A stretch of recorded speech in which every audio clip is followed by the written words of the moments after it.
I'd like to once again extend a big thanks, and I'd like you to as well, to the Sarasota County School Board for allowing us to use Riverview High School as an awesome location for this event. We are 2 miles from the Gulf of Mexico. We're 2 miles from the Future Legacy Trail. We are in the perfect spot to have this event today. I'd also, come on up, just leave me that last seat empty. I'd also like to recognize a couple folks that are in the audience today from the congressional offices. We have Sally Tibbetts representing Congressman Vern Buchanan's office, and we also have Sidney Gruters representing Congressman Greg Stubbe's office. So let's hear it for them. It's good to have the congressman represented here today. And I mentioned historic Spanish Point earlier, about a place where you could come and see the clams and the whelks and the conchs and the scallops and the oysters and everything that's representative of what the bay quality was like. And someone at a break inspired me. If you come to Spanish Point with your name badge from this summit, within the month of June, any children that come with you 12 and under get in free, okay? So free admission to Historic Spanish Point with your Water Quality Summit name badge for children under 12. Let's get this next generation going. So with that, let's get into this fourth segment. We're going to talk about state water policy, we've got, let's see. I want to remind everybody before we do this last session that we do have the exhibits. If you haven't had a chance to see the exhibits either during the break or while you should have been in the room listening, we've got them set up for an hour after this session. So you're welcome to come and mingle and stay and network and do all those things. Many of the speakers will also be available to continue the discussion at tables in the next hallway down. So just keep on going. And that's your opportunity to ask the one-on-one questions. Maybe there's something that went up on many that you didn't have a chance to ask.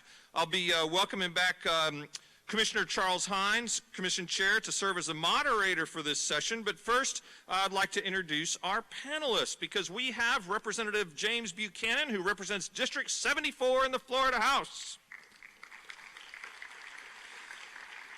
We have Representative Margaret Good, who represents District 72 in the Florida House. We have Representative Will Robinson, who represents District 71 in the Florida House. And is that Tom Frick down there? All right, we got Tom Frick, who joins us from the Florida Department of Environmental Protection. He's the Director of the Division of Environmental Assessment and Restoration. Very important to what we're talking about here today. Let's hear it for Tom. We may have another panelist or two that are in traffic or on their way here, so they may be joining us later. But at this point, I'd like to once again introduce Commission Chair Charles Hines and let him take it away. Hey, good afternoon again, everyone. And I'm not going to make you stand up and stretch, but please let's stay awake as this last session here, as we got the real rock stars here today to close the show. And I appreciate you all coming. So, generally, I got one thank you to say to Senator Gruters, who's not here, but also Representative Buchanan, for sponsoring the Donna Bay project and getting the money for that. That's been mentioned several times today. And for you folks that are in the audience that you don't know where that is, because it's a little more hidden away than the celery fields, please take your time to go on our websites and learn about that, because it is a major project that is already making significant difference. So when the governor signs the budget, and I know our whole legislative delegation supported that, so thanks again. So what I want to kind of do is, I got some general questions. Do you all have a microphone with you that you can reach easily? Okay. I want to give you all each a little bit of time to kind of discuss this, but from your own personal view, give us your impressions of water quality as a local, state, and a regional issue, and how it affected you this past legislative session. Where did it come into your particular role as a state representative? So, ladies first. Let's just do that. All right, Representative Good, we'll start with you. Thanks, Commissioner. Good afternoon. Before I start, I just want to thank Sarasota County for holding this Water Quality Summit. Water has been on all of our minds for a long, long time. It's clear that Sarasotans really care about it, and I am so glad to be included and that y'all decided to have this summit. It's a really important topic, and I think locally it's clear that we care a lot about water quality. We've heard today about everything that the counties and the local municipalities have been doing over the past decades to deal with water quality issues. But we are still seeing exacerbated red tide. South of us, we're seeing blue-green algae. We need to do more. And I think that sentiment is translating more or less throughout Florida. Certainly through the middle of the state, there is a lot of concern about water quality issues. But I think that everybody understands the importance of water to Florida's economy and how important it is to tourism and to people moving here, which is a big part of our economy too. So I'm hopeful that we will continue talking about and taking action on water quality issues. And I know we're going to get into some of this a little bit more in depth in the panel.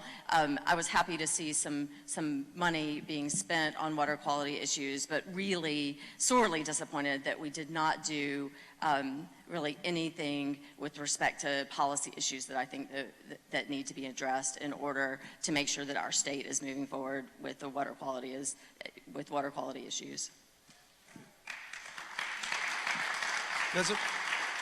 Where do you want to start?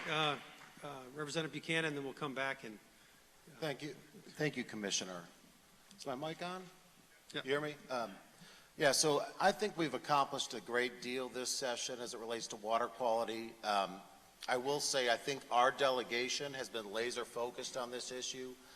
It's been something that's very much impacted our area. The economy is a very important part, and a big part of our economy is our way of life. People move down here, they come to visit because of the water quality here.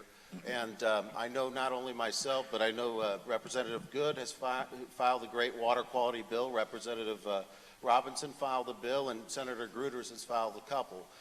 So we have been very laser focused on water quality, and it's something at the state level, I think we got a lot done. There's plenty more to do.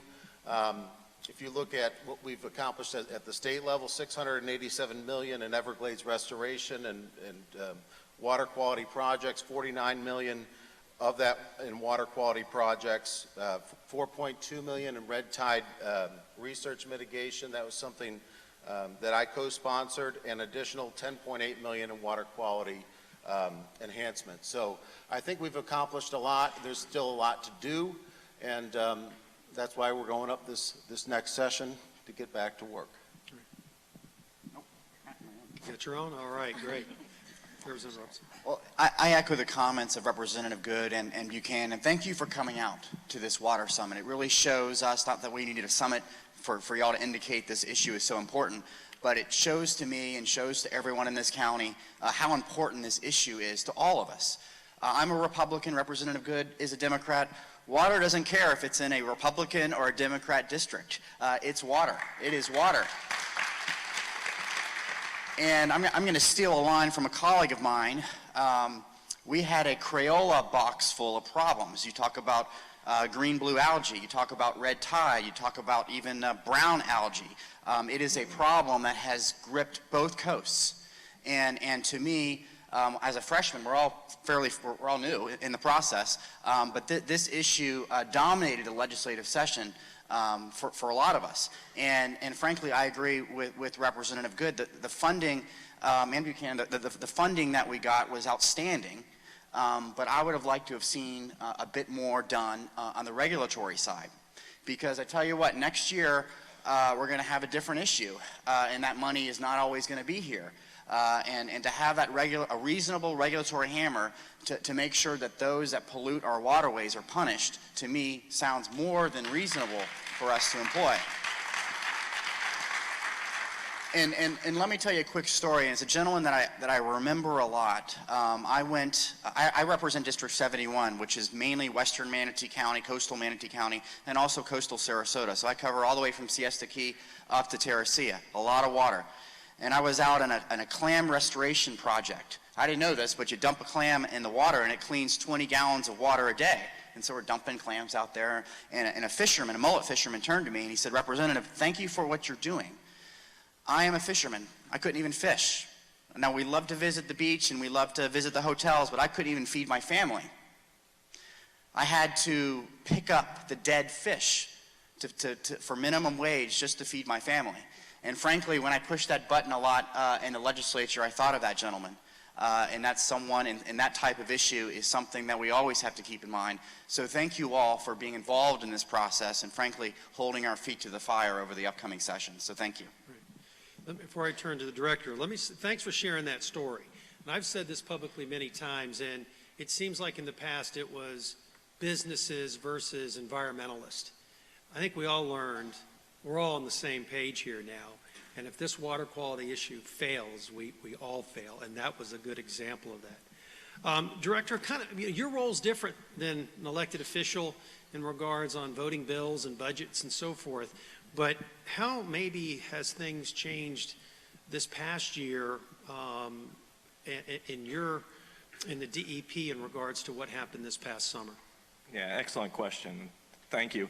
I think we all saw this from Governor DeSantis. Within a couple days of him getting sworn in, he comes out with an executive order that really was laser focused on the issues. We're talking about red tide, we're talking about blue-green algae, we're talking about making sure that DEP was not only looking at and doing the job that we're supposed to do, but we're doing it with a scientific bent, and we're trying to make that work.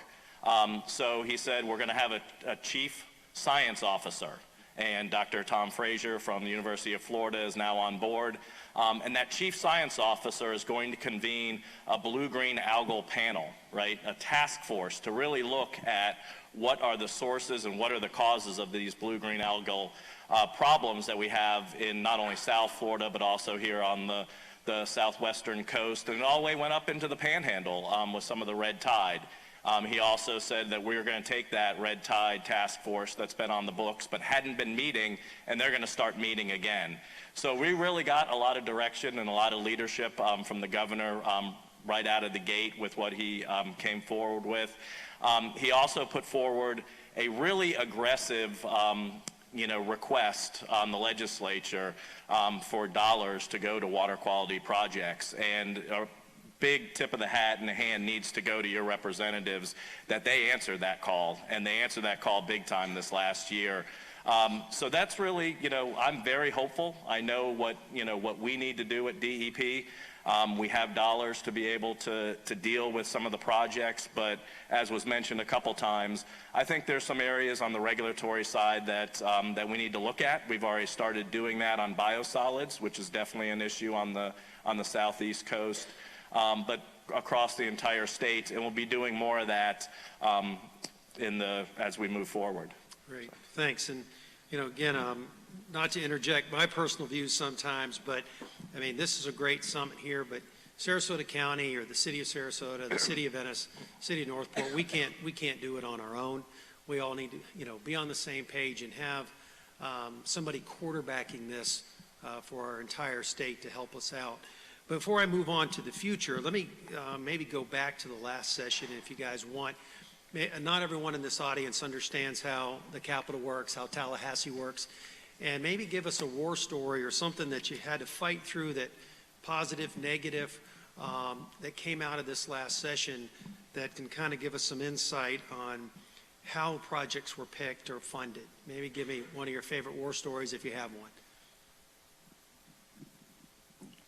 Well, so one of the questions that were given us to talk about later is what were these projects, the water projects, competing against? And when we looked at it, I realized that the water projects were really competing against other environmental projects because our environmental spending as a state only went up 0.003% this session. So we're spending a lot on water quality projects, but our overall environment is suffering. We lost a lot of money that should have gone to Florida Forever, to land preservation, and I think we all know that land preservation is key to good water quality. And so I'm concerned that we haven't, that we're putting Band-Aids on the problem without really looking underneath and creating good long-term solutions. And to that end, I care a lot about stormwater, and I have really enjoyed the panels today talking about stormwater. In Florida, we have not updated our stormwater rules in almost 2 decades, and we need new stormwater design to make sure that our runoff isn't going directly into the bay. We could do that in a number of ways. Governor DeSantis could just direct the DEP to start promulgating those rules, or we could do it through legislation. So I filed a bill to require DEP to update the stormwater rules that didn't get any traction this session, but I'm hoping that it will next session. And we spent a lot of time talking about wastewater this session, which is also a priority for us, and I'll let somebody else talk about wastewater. But I think that the hardest part was seeing all of this money go to projects, a lot of which were cleanup, which we need to do, but still not addressing sort of the core issues that are causing the water quality problems.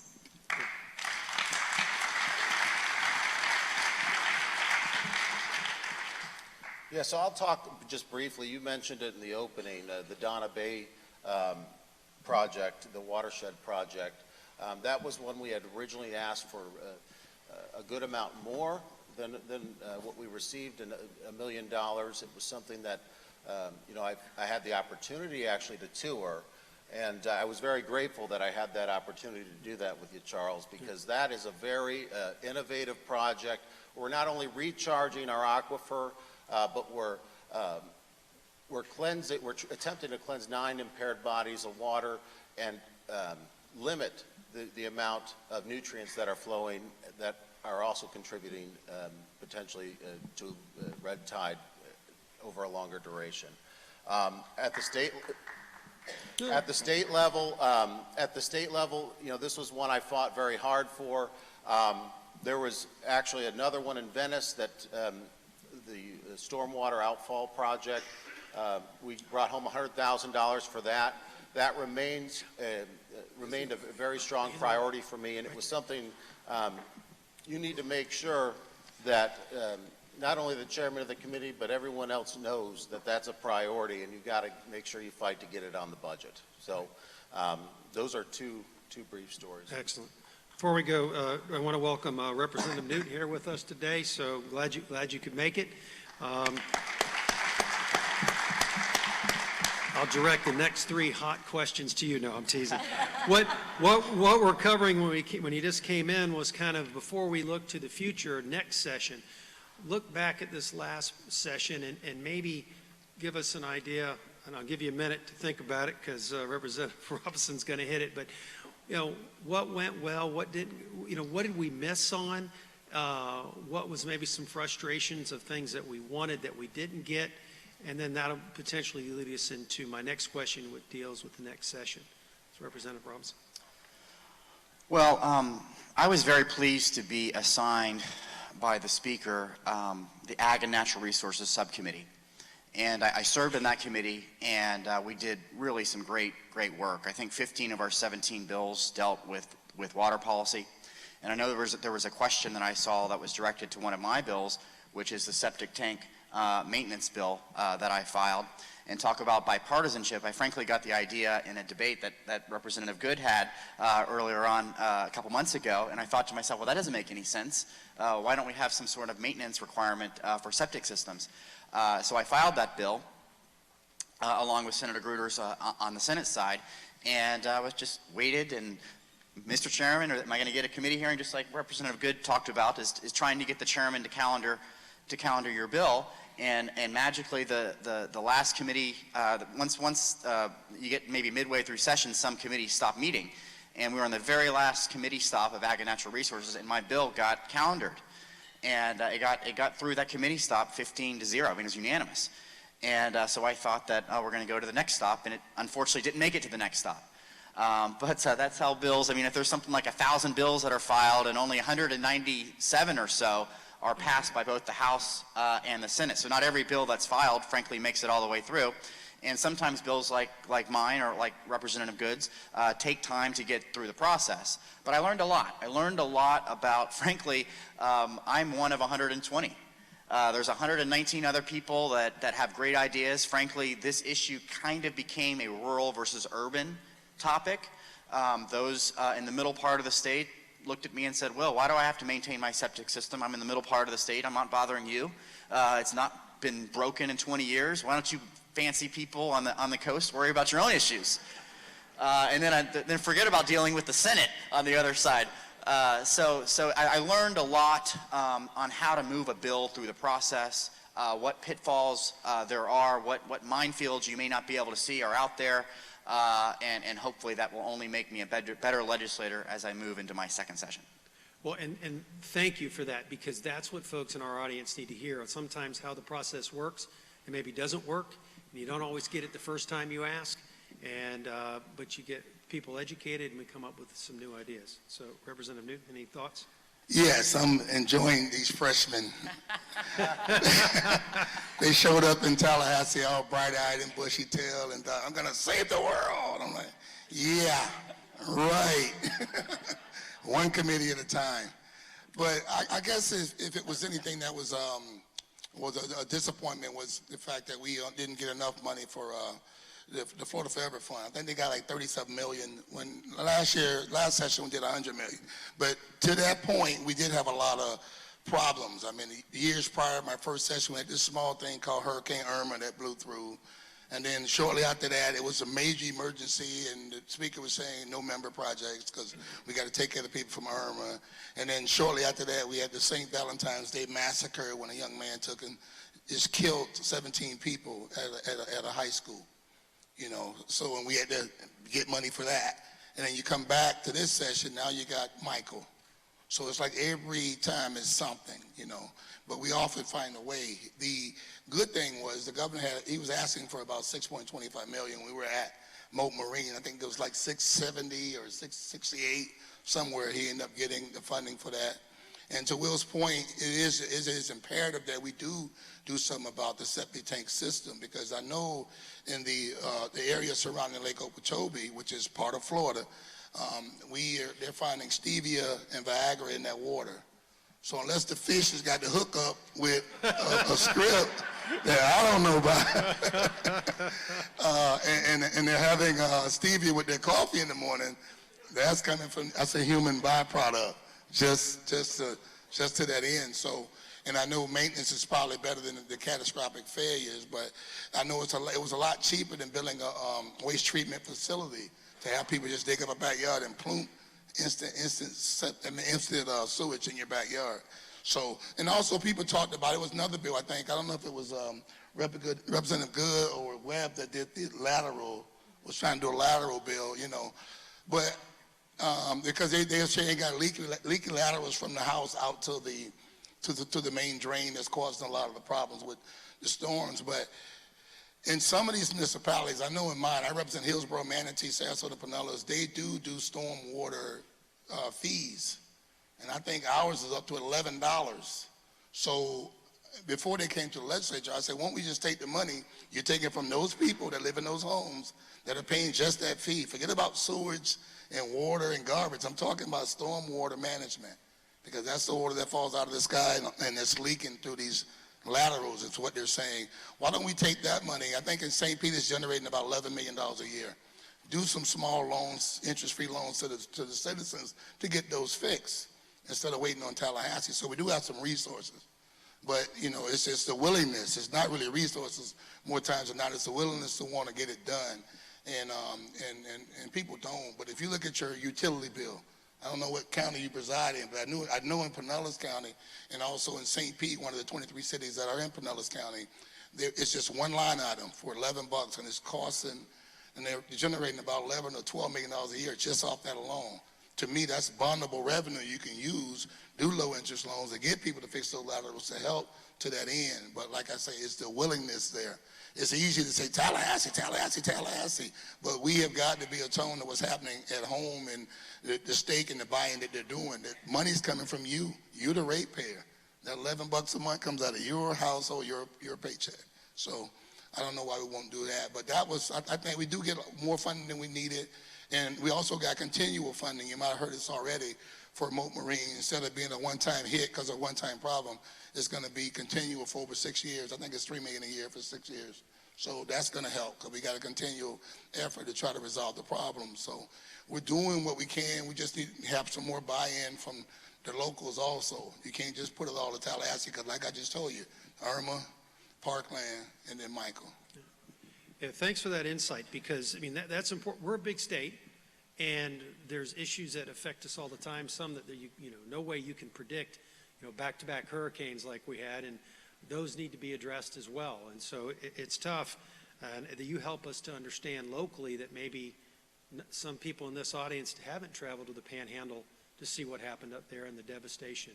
So, And to that end, three times during this session, and I invited some of my colleagues, we went up to the Panhandle over the weekend, and the people were devastated. I mean, signs are down, cattle running across 10. I mean, and the houses are decimated. You know, we did money through the Sadowski Fund for affordable housing, but the lion's share went to the Panhandle because they have nothing. You complaining about Elite, they got absolutely nothing. So they got wiped all the way out. So we got to look out for them too, because it might be us tomorrow.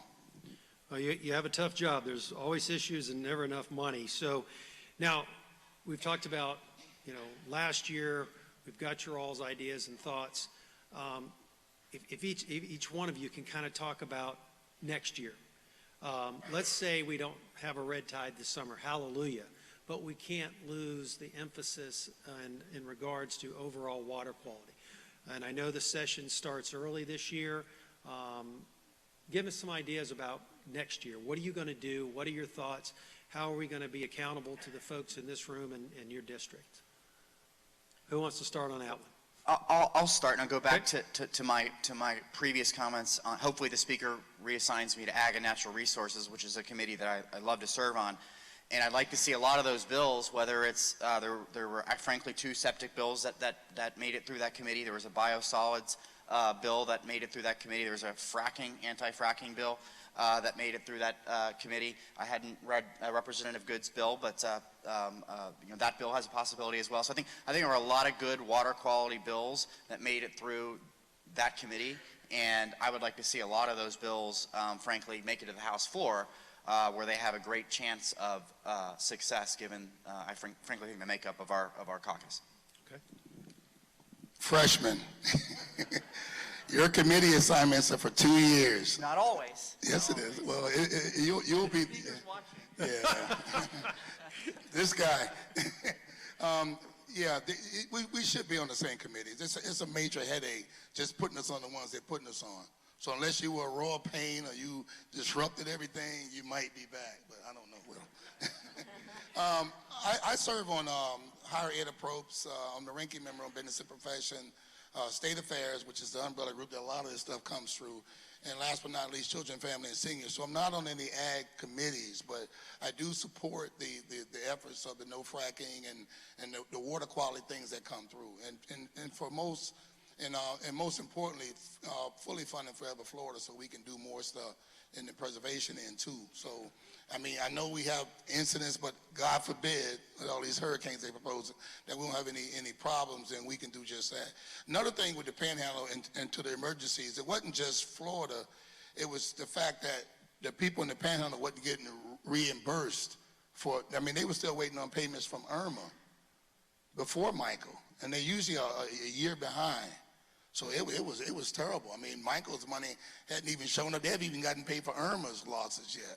So, but with the federal government, it's going to be a year behind. So we got to come in. But unfortunately, when the legislature comes in, we really can't do anything unless it's immediate act by the governor, or once he appropriates and we finalize the budget, July 1st, then those funds will be available. But some people can't wait that long. So that's why reserves are important. So I mentioned earlier wastewater. Frankly, I would like to see us do something about wastewater, something about stormwater, and something about biosolids, which biosolids and wastewater sort of go together. But Senator Gruters initially filed a fairly punitive wastewater bill that would have punished local governments if they were discharging raw sewage. I don't think that was the best approach, but that bill evolved, and that dealt with wastewater ended up on the House floor and died. But I think that that bill has a good chance of moving forward next year because it got so much momentum and it made it all the way to the House floor. And it provided some oversight and some guidance for local governments about transitioning to advanced wastewater treatment facilities. And we heard today how expensive that is and what a heavy lift that is. But I was talking to someone out during a break, and he said, you know, we can do whatever we want in Sarasota County to affect water quality, but unless Charlotte County is doing it, unless Hillsborough County is doing it, unless Pinellas County is doing it, it's not really going to make an impact. And so I think it's important to provide some guidance to local governments with respect to how we deal with wastewater, because as we know in Sarasota, we're having some fairly serious issues with spills and discharges, and that is affecting our water quality. And I saw a question up here earlier. Someone said, if I'm on a septic tank and we're having all these spills, why should I convert to sewer? And I think that that's a question we shouldn't be asking, because our sewer system should be improved. And I think that this is a good place for the state to step in and provide some guidance. Representative Buchanan? Yeah, so I actually had the opportunity, I was a co-sponsor on that fracking ban bill. I'd like to see that come back again this next session. I'd like to see it get more traction. I think my colleagues have also introduced some good legislation that should get some hopefully better traction. As far as locally, I'm blessed to have, I serve a district where we have a very unique, one-of-a-kind spring in the entire state, Warm Mineral Springs. It's the only kind of its type. That's a warm mineral spring, 85 degrees year-round, and they're in and around that spring is entirely septic. We're trying to bring home the funding to make sure we can protect that spring. It's a big economic driver for our community, and so it's very important that we're able to convert to sewer. A big part of Northport, a large part of Northport is on septic, and we need to continue to bring home those funds to convert to sewer. All right, great. So again, hopefully the audience is seeing the difference between representatives and then, you know, the role of an agency. So let me ask you this, Director Frick, in regards to earlier today, there's been a lot of conversation about monitoring and numbers and all those types of things. But from the DEP's perspective, how do we know if we're doing a good job? How do you check on us? We have these numbers. When do you step in and say, hey, you need to straighten up here, or no, you're doing a good job? Maybe give us some insight on that. Yeah, so I think there's two parts to that. One is the actual water quality monitoring, right, which is going out and seeing what our resources are, Sarasota Bay or other areas, how they're doing, and seeing whether they're impaired, what their problems are, whether those are nutrients or bacteria, and then making sure that gets communicated back. And we do that. The department goes out. We go, and you saw earlier, a water management district talked about going out to 2,400 sites across the district. The department does 13,000 plus sites across the state. We also work with local governments like Sarasota County and get that information. So we're bringing all that information to look at what's happening with our waters. Is it enough? The answer is always no. You can always get more data and more information, so we're always looking for that. I think the other side of that is on the monitoring of what's going on with the sources, really, and it's compliance and enforcement. And that certainly has been an effort that Secretary Valenstein has really challenged the department. We have just recently gone out, and we will be hiring new inspectors to be able to go out and do inspections and increase those inspections.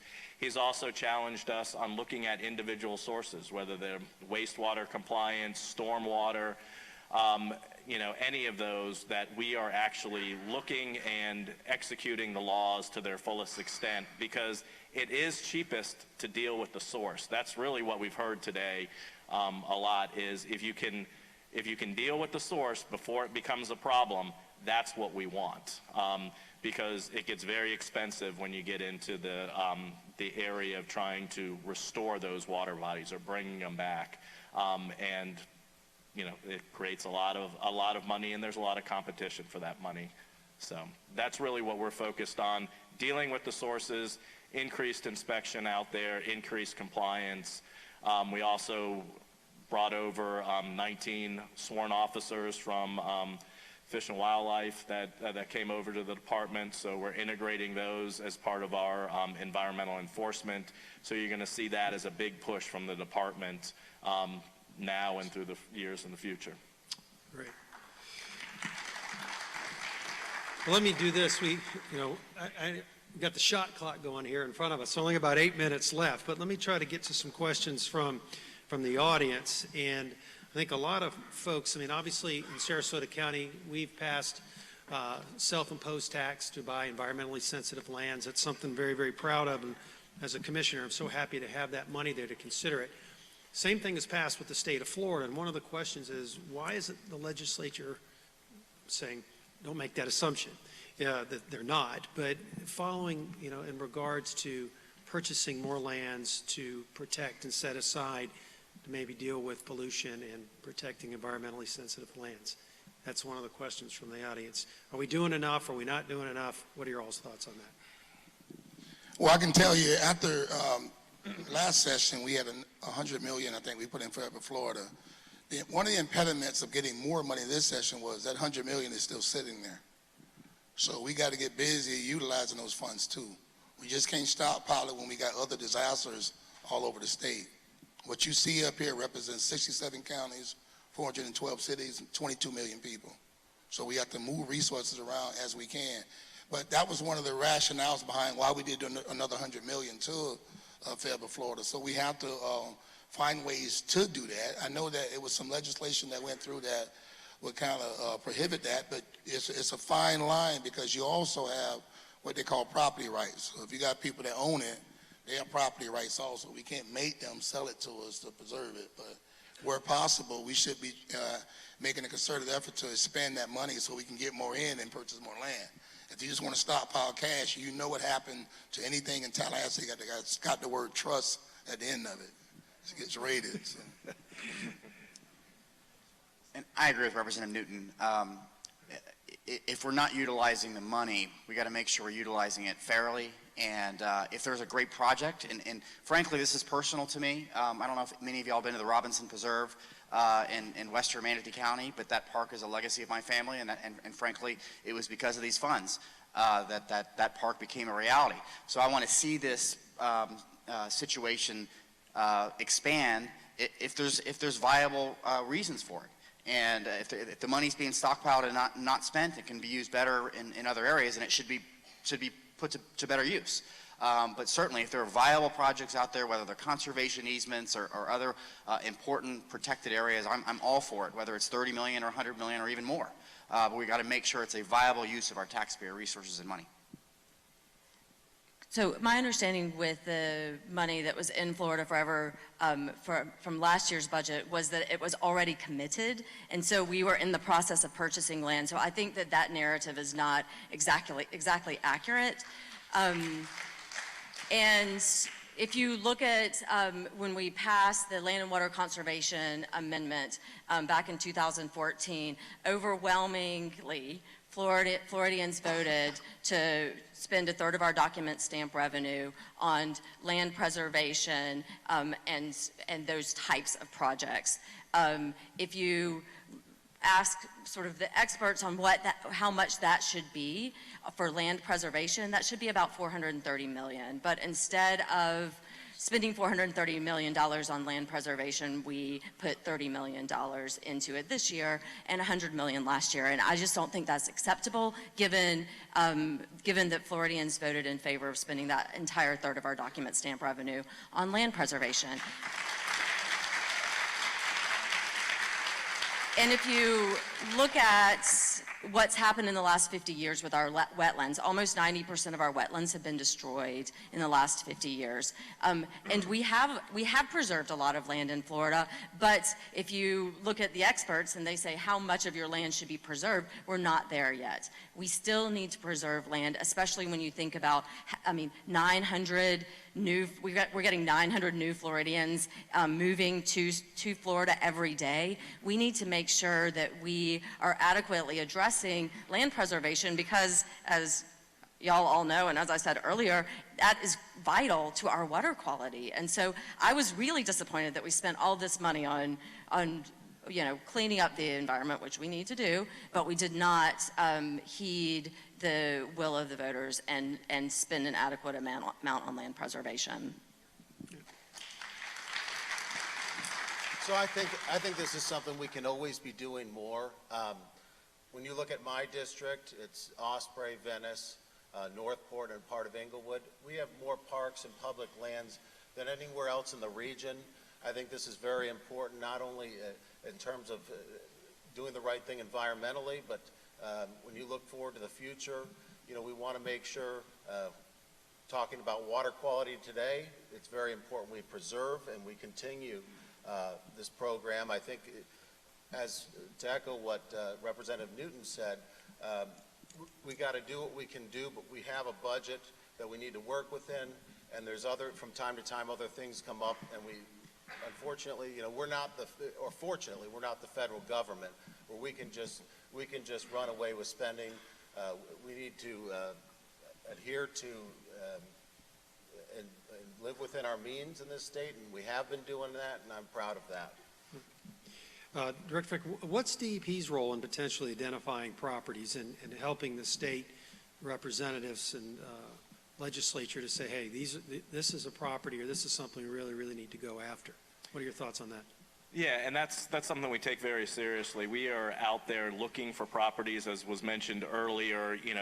We can't just condemn properties and say we want this one. It has to be willing sellers. So we're always looking for those willing sellers. We're always identifying are those areas and looking to see whether they're going to be good for water quality. It could be habitat for endangered species or other species out there. So we get that, we put it on a number of lists, and then we certainly have seen this with competing dollars. We need to get those contracts executed as quickly as possible.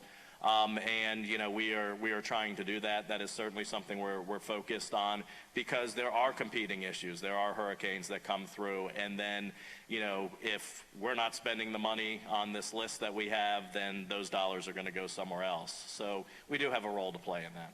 Great. Well, let me turn to a subject that sometimes causes a divide between local government and state government. I didn't write this question, but I've experienced it personally. And it deals kind of with home rule. And the question was dealing with, like, Sarasota County has a fertilizer ordinance.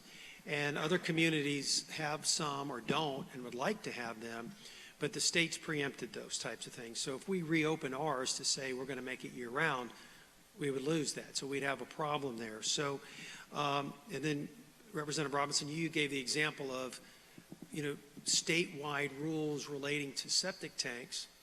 But the middle of the state may be saying, or up in rural North, Florida, that we don't have an issue with this. When is it a state issue? When is it a local issue? How does preemption come into this? And kind of apply that to the fertilizer ordinance and the discussions that are had where maybe local government wants to say, our community wants this. We want to expand. We want to be a leader, but the state's taken that power away because we're a subset of the state.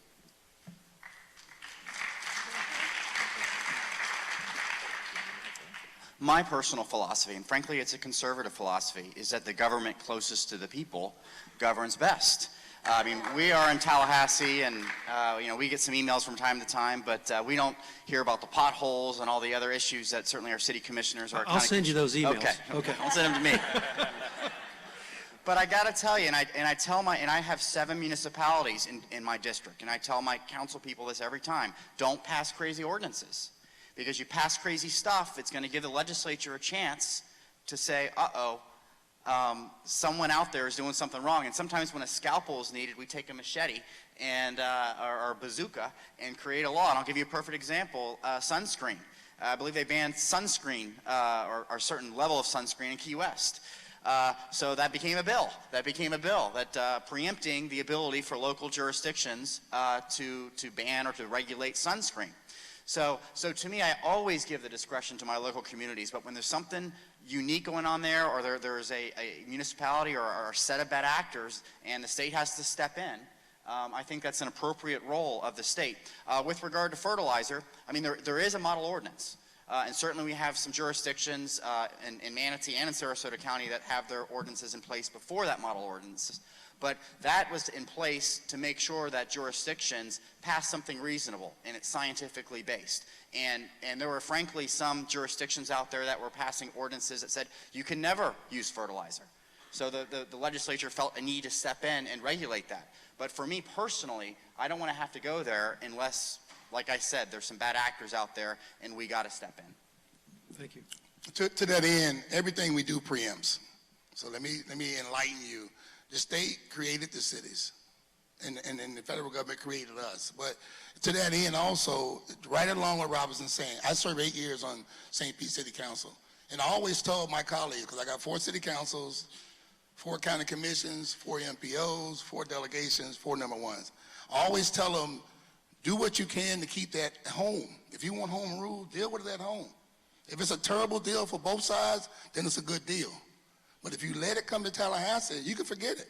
You got interests up there that do not want this or do not want that. And they put both big money on both sides of it. And if you don't have the votes, it will not go anywhere. That happens all the time. The fertilizer ordinance, we did, I think, the first one in Pinellas on St. Pete when I was on council. You know, but that was also being driven by the environmentalists, not the scientists. I was there, I supported it, and after supporting it, I put in $1,000 worth of grass, and it all died because I couldn't put fertilizer on it. And I was hating that council, and I realized I was on that council. But I'm saying that, and he's right about that. But there again, we also have some major disasters that local government did. When I was on council, we had a mayor that came in and shut down a perfectly good working treatment facility that created almost 200 million gallons of sewage being dumped into our waterways. And that was a local government. That was not Tallahassee. So subsequently, when I went to file a bill, my first session in Tallahassee, I wanted to make sure that before we can decommission a treatment facility, we need to have adequate or more capacity online for 2 hurricane seasons, because the excuse was rain. But what happened on that council was mob rule. We had two councilmen that represented those areas where they were proposing to revert and dump this sewage. Or they were going to close a treatment plant and then pump it to that community. Just those 2 councilmen. So they were outvoted 6-2. So the majority ruled, but ultimately it was a major disaster. It was the biggest dump in the history of the state. And no one went to jail, no one got fines. And the environment, I mean, I don't know the environment you're talking about, but it was devastating. And that was all local government. Tallahassee had nothing to do with that. So there is times that we have to look out for public safety. And unfortunately, and if you haven't figured it out, almost every other thing we do preempts. I try to tell you, keep it here if you can. But everywhere you go, I just told you about 4 counties. Pinellas has 23 cities. All of them have different cities. All of them have different ordinances. And it could be some in line with science. It could be some, this is the way we want to do it in our neck of the woods. And you got all kind of problems. But with 67 counties and 412 cities, that's going to be haphazard at best. So sometimes, yes. But I do agree that if it can be done at home, do it at home. Do it at home. Who's it? Representative Buchanan, you take just your thoughts on this. I think a lot of the most important decisions are made at the local level. That being said, minimum standards is also important. If you have one municipality or county that's enforcing the rules and the one contiguous to it, north, south, east, or west, is not, I think there's an issue there. So I think it's very important, especially when you look at something like this or anything else, when the state recognizes there's an issue, they should step in. President, good. Any comments or thoughts? Or I agree with Representative Buchanan. I think that the government closest to the people does the best job. I trust our local government. I think the city of Sarasota and Sarasota County have done a good job of being thoughtful through this process and correcting, when they realize that there's an issue, trying to work to correct it. I try to vote as often as possible, and I think I probably vote almost every time with the Sarasota County, because I think that we need to trust our local governments to make the right decisions for their community. And if they don't, then you vote in new people. I mean, that's how our process is supposed to work. And so I think that with respect to fertilizer and fertilizer bans, I also agree with Representative Robinson, don't do it. We shouldn't be doing things that are just really far out in left field. But I really believe that it's fine to have a model ordinance, but if there's local governments that think, in my community, this is an issue and we need to do something different, we need to do something more, not less, but more, I think that we should support that. Right. Now, Go ahead. One last comment. And to that end, the city, what happened over in the city of St. Pete, the legislature did step in. The following session, they made it where once they have a spill, you have to notify the public because of public health and it's raw sewage. You have to notify them within 24 hours. But since then, they still have fined that city multiple times after that. So, I mean, and these are the people you elected and you put there. But they don't want to tell you they done dump sewage right around by your house and you're going to end up breathing it. If you got respiratory problems and you end up ill, then who's at fault for that? Who are you going to blame for that? So they did put in legislation that will require them, if they have a spill, to notify the public within 24 hours. thank you for putting the information there in regards to this work. I'm going to ask you one personal favor, and then let's work down the line, give you all 30 seconds to maybe close. What we're talking about here, and for the folks in the audience, the way the county commission works is prior to session, we'll go meet with our legislative delegation individually and talk about things that are coming up. This is so important.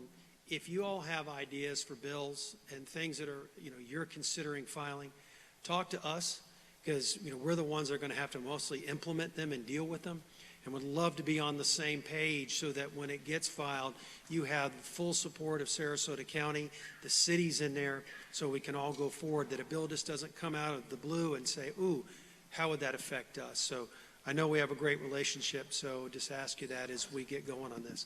So let me start down with Director Frick, give you all 30 seconds, closing thoughts. Again, thank you for your coming, thank you for your representation, and we can wrap this up.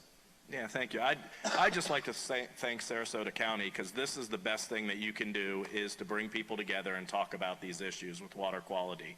And it's important for you all to be educated, to understand where those sources are, and to have a dialogue of that publicly, because we are talking about things that advanced wastewater can cost $50 to $100 million. So it is going to affect you. It's going to affect you in the septic tank, or I know my parents live in a Springs area, and that's something where they're going to have to upgrade their tank. So it affects all of us. So having that conversation and getting educated and continuing that is fabulous. So I really applaud Sarasota County for doing that. Thank you for coming. I'd like to also echo that, and I'd like to thank you, Commissioner, the rest of the Sarasota Commissioners, Riverview High School, everyone that came out as a contributor here today, and everyone that felt like this was an important issue, because it is very important to our community. Commissioner Hines has always mentioned to me, he said it's very important we're always rowing all in the same direction. If we're going in different directions, we can't be effective.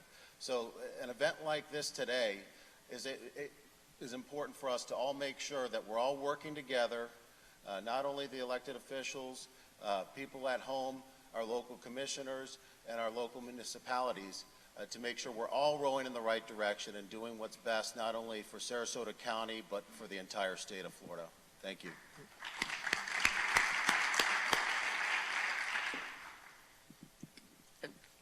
So one of the questions that I know was submitted by an audience member before was, how can I get involved? And I think that that question has been answered really well today, especially in the last panel, talking about what you can do in your own yard, in your own homeowners association. And we have been working a lot this spring and summer with Stony Brook and with the Landings and with other HOAs to think about how they can do things within their community that will improve water quality. And so if you think that your community might be interested, get in touch with IFAS, get in touch with our office. We would love to be a partner with you in that. And then when you're thinking about, because I don't think you need to do that, and you need to hold your local and state elected officials accountable. But do that, and then say, I've done that. Now, go to county commission meetings and start getting involved. Learn about how much it's going to cost to bring advanced wastewater treatment, and then help figure out how we're going to do it.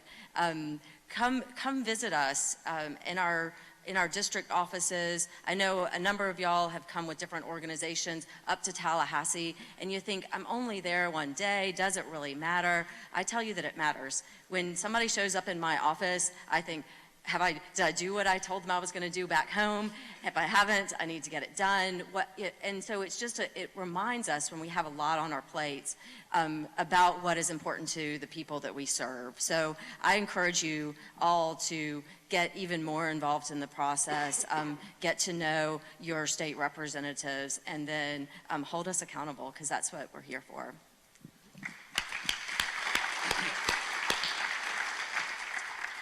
As I mentioned at the beginning, thank you all for coming and being involved in this process. And I'll leave you with two points or two thoughts. We didn't get here overnight, our water quality issues. And not one issue or one problem is going to solve all of our water quality problems. But don't let anyone ever tell you, well, that won't fix it, or that won't fix it, or that won't fix it. If we don't do anything because that one little piece won't fix it, we're going to get nothing done. It's going to be a combination, whether it's septics or better sanitary sewer or funding or red tide research. A lot of these pieces are going to have to fit together. So don't let anyone else tell you that that little piece won't get it done. They told that to me about septic systems. Well, that won't have a meaningful impact. So if that was the reason for the failure, we didn't do our job right. So don't let anyone ever tell you that. And secondly, to echo Representative Good's comments, how can you help? What can you do? Come visit us. I love to see local people come up. We are very accessible, especially drop us an email. It's very easy to find us online and drop us an email. I read all of my emails, respond to all my emails. Certainly email chairman of committees or the governor if there's a particular issue that's important to you and you want to see that issue solved. Reach out to them. I think it was one of the questions, how could we have gotten that septic system through? Bunch of emails to the committee chairman, calendar this on behalf of my local representative. That really helps. That's really meaningful to us. But overall, thank you all for being part of the process, and certainly it was my pleasure to express my views on water policy and clean water. Thank you. I want to thank you guys for coming out too. Sorry for my lateness. I got a real small area, and I was coming from the northernmost part of that area. But to say it best, my best Bible scripture is Hosea 4.5. And Hosea 4.5 says, my people are destroyed. Hear me, destroyed because they lack knowledge. So you got to get engaged. You got to get that knowledge, because ultimately you're the one that's going to pay for it. Everybody up here receives public funds.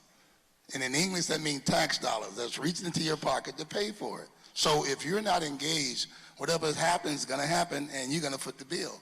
But coming out and getting involved in forums like this, getting in touch with your local elected officials and also your state elected officials and federal is important. They have funds there. We have funds that we put into those pots, but most of the money is going to flow to where the problems are or where the most noise is coming from. And to echo Rep's good comment, you're exactly right. Coming up there is big. Because if you don't come out, we're surrounded by a bunch of people that want certain things for certain industries or certain organizations. And in the absence of seeing you, in the absence of not hearing from you, then we're going to say, hey, what could be the harm? So you got to come up there and hold us accountable. You got to remind us to the fact that what we say we would do, and this environment is for all of us. And I'll close with this. Rob Good is right about the amount of people that's coming to Florida, but annually it's the population of Orlando. So if you got problems right now, just imagine when all those people come here. Just for the same reason you like, the fun, the sun, the beaches and the waters, and we got all this tourism, they all come for that. So just imagine being inundated with 10 times as many people with the same systems that we have in place. So we have got to do something. The best time for a good septic system or sanitary sewer system was 10 years ago. That was the best time for it, because now the way these people are coming and what's happening is you're paying impact fees, but now that you got impact fees, you got to have somewhere to put this stuff. And people own property and they got property rights, so you can't put it here. And not in my backyard, on and on and on. So it's creating a nightmare. So we do need to be able to look forward and have you engaged and be able to do that. But know that it's not going to get any better. They're coming, just for the same reason we're here and the same reason you came. But I appreciate you guys for coming out. My offices, I have one on 301 and 63rd, and that's right across from Flowers Bread Company. So when you're coming out with your donuts, we're right across the street. Also, I want to recognize my legislative assistant, Ms. Michelle Grimsley. We have an office here in Sarasota and also one in St. Pete. Again, I cover 4 counties, but it's important to me. And the commissioner is exactly right. It's how an idea becomes a law, not a bill. It's an idea. Then once it goes through the process and gets fully vetted and where needed, funded, then it becomes a law once the governor signs it. So thank you guys for coming out. I really appreciate it. Thank you. So I'm going to turn it back over to John, if you all can just hang out for a minute, and he's going to close us out. Thank you. All right, everybody, 4.5 hours of information. Pretty good day for Sarasota County, wouldn't you say? So once again, we want to thank all of our panelists, our moderators, our legislative delegation. We want to thank all the volunteers. Let's hear it for the volunteers that helped to put this thing together today. And for those of you that are still ready to engage, we've got another hour set aside for the exhibits, and that's to the left when you go out there. And then if you go further on down all the speakers, there are still refreshments. They're free. They're out there. Further comments, again, we're going to take all the comments and questions and put them up, and you're going to get an email telling you where you can go to get that, and also you're going to get a survey that we want to know a little bit about what you thought of the Water Quality Summit today. So again, we want to thank everybody for being here, our TV audience, those that were live on the internet as well, and let's give a big hand to everybody that's participated today, and thank you so much for what we've been able to achieve. Thanks for being here. Thanks so much.